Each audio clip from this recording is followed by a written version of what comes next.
नमस्कार। दिन भर की बड़ी खबरों में आपका स्वागत है। मैं हूं दामिनी। इस बुलेटिन में आज बात होगी कृषि कानून के खिलाफ अन्नदाताओं के मार्च की, बिहार में जेडीयू और बीजेपी के बीच की बढ़ती तकरार की, बताएंगे कि राहुल गांधी से क्यों डरती है मोदी सरकार, जानेंगे कि मोदी और ममता के बीच क्यों बढ़ रही हैं तल्खियां, और बुलेटिन के आखिर में बात पृथ्वी के घूमने की गति बढ़ने से क्या हो सकती है परेशानी। लेकिन तमाम बड़ी खबरों से पहले एक नजर सुर्खियों पर। देश में बढ़ती महंगाई पर कांग्रेस की कार्यकारी अध्यक्ष सोनिया गांधी ने मोदी सरकार पर कसा तंज। कहा 6.5 साल में डीजल पेट्रोल पर एक्साइज बढ़ाकर और गैस सिलेंडर महंगा करके आम लोगों से लिए 19 लाख करोड़। पूर्व सांसद कीर्ति झा आजाद का बयान, बोले जेडीयू के 15 से ज्यादा विधायक महागठबंधन के संपर्क में किसी भी दिन गिर जाएगी बिहार की नीतीश सरकार।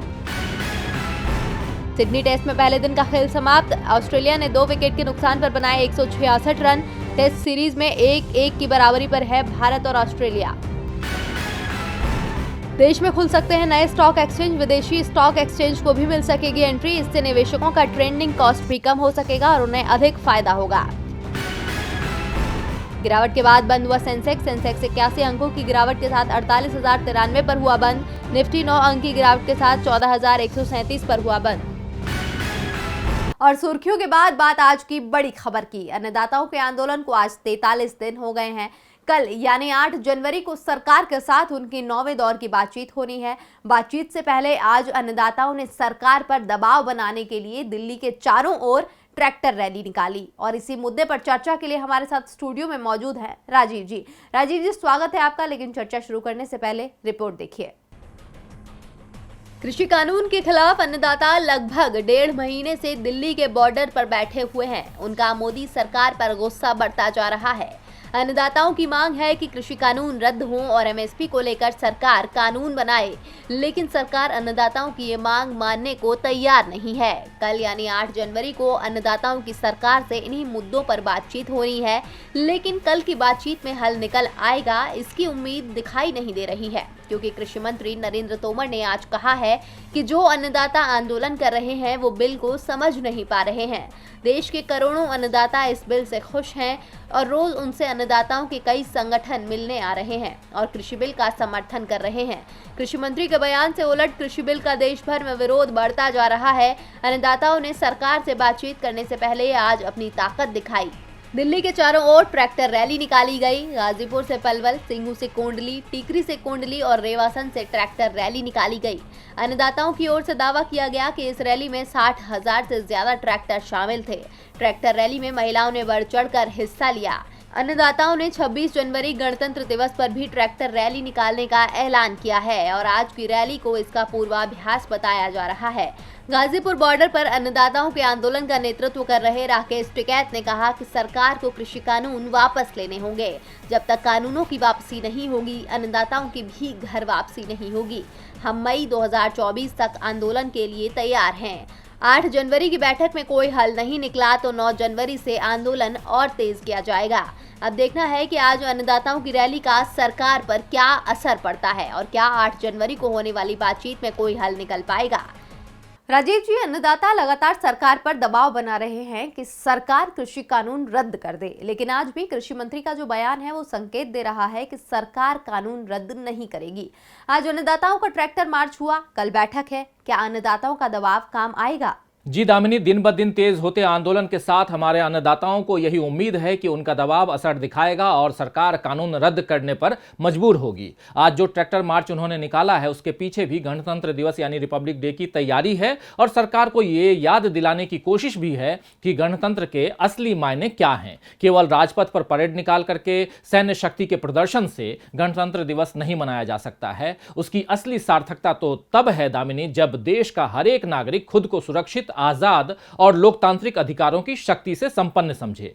पिछले 43 दिनों से देश के हजारों किसान मोदी सरकार को गणतंत्र का असली अर्थ समझाने में लगे हुए हैं। इसीलिए अपनी मांगों के साथ शांतिपूर्ण तरीके से आंदोलन कर रहे हैं। लेकिन यह देखना दुखद है दामिनी कि सरकार न गणतंत्र का सही मतलब समझना चाहती है और न ही किसानों की तकलीफें। वो केवल अपनी मनमानी करना चाहती है। पीएम मोदी से लेकर उनके मंत्रियों तक के बयान इसी मनमानी को दिखला रहे हैं। किसान तो ट्रैक्टर मार्च निकालने के बाद कुछ और तरीकों से सरकार को मनाना चाहते हैं। इसीलिए देखना है दामिनी कि उनका कौन सा तरीका सरकार को झुका पाता है। तमाम जानकारी के लिए शुक्रिया राजीव जी। बढ़ते हैं अगली खबर की ओर। कृषि कानून को लेकर अन्नदाताओं का सरकार से टकराव चल रहा है। अब देखना है कि ये कब खत्म होता है। टकराव बिहार में भी चल रहा है, बीजेपी और जेडीयू के बीच। वैसे पार्टी के नेता मीडिया के सामने आकर तो दावा यही करते हैं कि सब कुछ ठीक है, लेकिन कुछ भी ठीक नहीं दिख रहा है। अब बीजेपी और जेडीयू विधायकों के बीच फोन पर हुई बातचीत का एक ऑडियो वायरल हो रहा है, जो बता रहा है कि दोनों दलों के रिश्ते टूट भी सकते हैं। तो क्या है इस ऑडियो में, देखिए ये रिपोर्ट। कई दिनों से बीजेपी और जेडीयू के बीच के रिश्ते ठीक नजर नहीं आ रहे हैं। बीजेपी आए दिन नीतीश कुमार को घेरने की कोशिश करती रहती है। अरुणाचल मामले ने तो दोनों दलों के बीच रिश्तों को काफी खराब कर दिया था। अब एक ऑडियो वायरल होने के बाद दोनों पार्टियों की राजनीति में और तल्खी आ गई है। जो ऑडियो वायरल हो रहा है उसमें भागलपुर जिले के बिहपुर से बीजेपी विधायक इंजीनियर शैलेंद्र और गोपालपुर विधायक गोपाल मंडल के बीच की बातचीत है, जिसमें जेडीयू विधायक बीजेपी विधायक से गुस्सा होते हुए दिख रहे हैं। जेडीयू विधायक गोपाल मंडल बोल रहे हैं कि उनकी कोशिश से ही शैलेंद्र आज विधायक बन पाए हैं, लेकिन अगले चुनाव में उन्हें हार का सामना करना पड़ेगा, क्योंकि 5 साल बाद जेडीयू उन्हें चुनाव हरवाएगी। जेडीयू विधायक इस कारण गुस्से में थे कि भागलपुर में गोपालपुर विधानसभा क्षेत्र में अभिनंदन समारोह का आयोजन किया गया था, जिसमें बीजेपी विधायक को बुलाया गया था, लेकिन जेडीयू विधायक गोपाल मंडल को नहीं बुलाया। समारोह में शैलेंद्र के खिलाफ चुनाव लड़े एलजेपी उम्मीदवार भी पहुंचे थे, जिसे लेकर गोपाल मंडल बीजेपी विधायक को फोन पर सुना रहे थे। ऑडियो वायरल होने के बाद जेडीयू विधायक गोपाल मंडल ने माना कि ऑडियो सही है, बैठकर बातचीत करने की बात हुई थी, लेकिन इसे सार्वजनिक नहीं करना चाहिए। बीजेपी की ओर से भी जेडीयू विधायक के बयान की निंदा की गई है और इसका असर अब दोनों दलों के बीच भी दिखने लगा है। सहयोगी ही सहयोगी के खिलाफ बोल रहा है, एक दूसरे को डराने की कोशिशें हो रही हैं। वैसे डराने की कोशिश तो राहुल गांधी को भी की जा रही है और इसे लेकर शिवसेना ने अपने मुखपत्र सामना में लेख लिखकर मोदी सरकार की खबर ली है। शिवसेना ने राहुल गांधी को निडर लड़ाका बताया है। तो क्या लिखा है शिवसेना ने सामना में, देखिए हमारी ये रिपोर्ट। महाराष्ट्र में 3 दलों की सरकार है। शिवसेना प्रमुख उद्धव ठाकरे राज्य के सीएम हैं, तो डिप्टी सीएम की कुर्सी एनसीपी के अजीत पवार के पास है। कांग्रेस को भी राज्य मंत्रिमंडल में जगह मिली हुई है। सरकार 1 साल पूरा भी कर चुकी है, लेकिन कांग्रेस और शिवसेना के बीच इस दौरान दूरियां कम होने की जगह बढ़ती दिखाई दी हैं। शिवसेना ने तो कांग्रेस की नेतृत्व क्षमता पर ही सवाल उठा दिए थे। सामना में यूपीए का नेतृत्व एनसीपी प्रमुख शरद पवार को सौंपने तक की राय दी गई थी, जिससे कांग्रेस शिवसेना से नाराज चल रही थी। कांग्रेस की नाराजगी से महाराष्ट्र की सरकार भी मुश्किल में फंस गई थी, लेकिन अब शिवसेना के सुर नरम पड़ गए हैं और वो राहुल गांधी की तारीफ करने में जुट गई है। सामना में राहुल गांधी को निडर लड़ाका बताया गया है और कहा कि दिल्ली में सत्ता में बैठे लोगों को राहुल गांधी का डर है, वरना गांधी परिवार को बदनाम करने के सरकारी अभियान नहीं चलाए जाते। कोई तानाशाह डरता है, भले ही एक आदमी उसके खिलाफ हो, और अगर वो अकेला ईमानदार लड़ाका है तो डर 100 गुना बढ़ जाता है। राहुल गांधी से ये डर 100 गुना है। बीजेपी राहुल गांधी से डरी हुई है और इसीलिए वो राहुल को कमजोर नेता साबित करने का प्रचार कर रही है, लेकिन राहुल गांधी बीजेपी की हर चाल को विफल कर रहे हैं। वो लगातार केंद्र सरकार की मुश्किलें बढ़ा रहे हैं। विपक्ष किसी भी समय फिनिक्स की तरह राख से उठेगा, देश का इतिहास यही कहता है। शिवसेना अब कांग्रेस के साथ तल्खियों को मिटाने की कोशिश कर रही है, तो केंद्र सरकार और पश्चिम बंगाल सरकार के बीच तल्खियां बढ़ती दिख रही हैं। इसका असर पीएम नरेंद्र मोदी और पश्चिम बंगाल की सीएम ममता बनर्जी के बीच भी दिखने लगा है। तो पीएम के किस कदम से उनकी ममता से दिख रही है नाराजगी, देखिए ये रिपोर्ट। क्या पीएम मोदी और पश्चिम बंगाल की सीएम ममता बनर्जी के बीच विरोध राजनीति से आगे बढ़ चुका है, या फिर पश्चिम बंगाल में विधानसभा चुनाव है, इसीलिए पीएम मोदी और बंगाल की सीएम ममता बनर्जी के बीच संवाद लगभग समाप्त सा हो गया है। 5 जनवरी को देश में 5 बड़े नेताओं का जन्मदिन था। इनमें से 4 को पीएम ने बधाई दी, किसी को पत्र लिखा तो किसी को फोन किया तो किसी के लिए ट्वीट किया, लेकिन बंगाल की सीएम ममता बनर्जी को पीएम ने किसी तरह से बधाई नहीं दी। इसे लेकर सवाल भी पूछे जा रहे हैं, क्या पीएम ने पश्चिम बंगाल विधानसभा चुनावों को देखते हुए ममता से बात नहीं की, जबकि अभी भी वो पश्चिम बंगाल की सीएम है। पश्चिम बंगाल में इस समय जिस तरह से बीजेपी और टीएमसी के बीच लड़ाई देखी जा रही है, वो राजनीति से कहीं आगे तो नहीं बढ़ गई है, जिसका असर अब केंद्र और राज्य के रिश्तों पर भी दिखने लगा है। वैसे इस मामले में बीजेपी और टीएमसी दोनों की ओर से कोई टिप्पणी नहीं की गई है। ममता बनर्जी का जन्म 5 जनवरी 1955 को कोलकाता में हुआ था। वैसे पीएम की ओर से ममता को भले ही बधाई न दी गई हो, लेकिन उन्हें देश भर से बधाइयां मिली।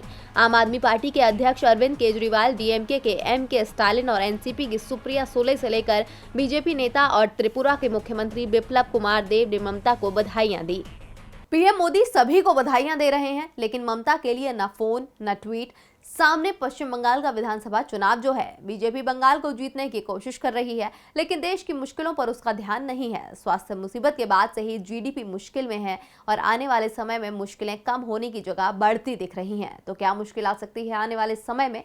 देखिए हमारी ये रिपोर्ट।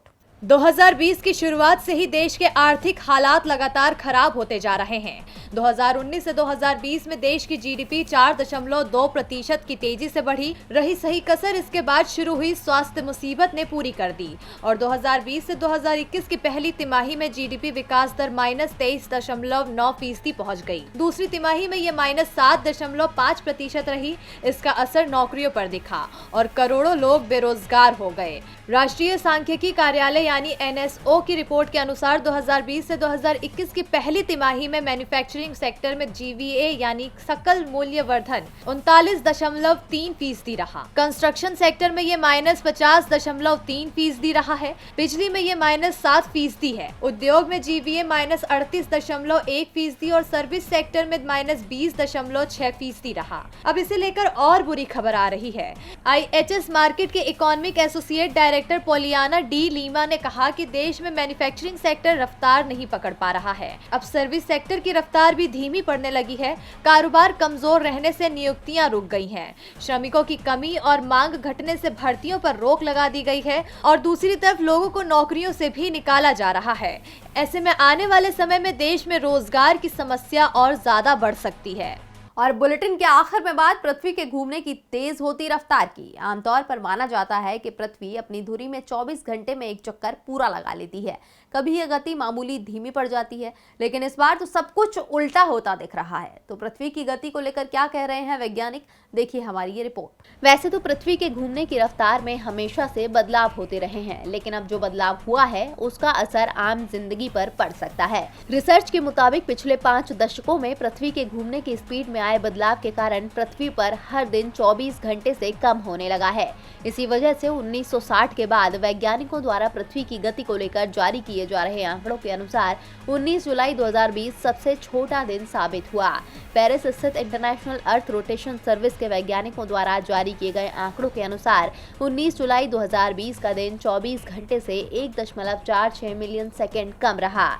इससे पहले सबसे छोटा दिन 2005 में था, लेकिन पिछले 12 महीनों में यह रिकॉर्ड कुल 28 बार टूटा है। आपको बता दें कि पृथ्वी की गति के साथ हमारे टाइम के मानक भी तय हैं। अगर पृथ्वी की गति में बड़े बदलाव आते हैं तो टाइम की गणना को भी बदलना होगा। साथ ही हमारी संचार व्यवस्था में भी दिक्कतें आ सकती हैं। ऐसा इसीलिए क्योंकि सैटेलाइट और संचार यंत्र सोलर टाइम के अनुसार ही सेट किए जाते हैं। ये समय तारों, चांद और सूरज की स्थिति के अनुसार तय किए जाते हैं। समय से 1 सेकंड को कम किए जाने की प्रक्रिया को नेगेटिव लीप सेकंड कहा जाता है। ऐसा सामने आ रहे बदलाव और पृथ्वी की गति के साथ टाइम के कनेक्शन को बनाए रखने के लिए किया जा सकता है। वैसे बता दें कि साल 1970 से अब तक 27 लीप सेकंड जोड़े जा चुके हैं। ऐसा पृथ्वी की गति में लगातार आते छोटे बदलाव के कारण करना पड़ा है। आखिरी बार 31 दिसंबर 2016 को लीप सेकंड जोड़ा गया था। अब हालांकि लीप सेकंड हटाने का समय आ गया है, यानी नेगेटिव लीप सेकंड जोड़ना पड़ेगा। और दिन भर की बड़ी खबरों में मेरे साथ इतना ही। देखते रहिए DB लाइव। नमस्कार।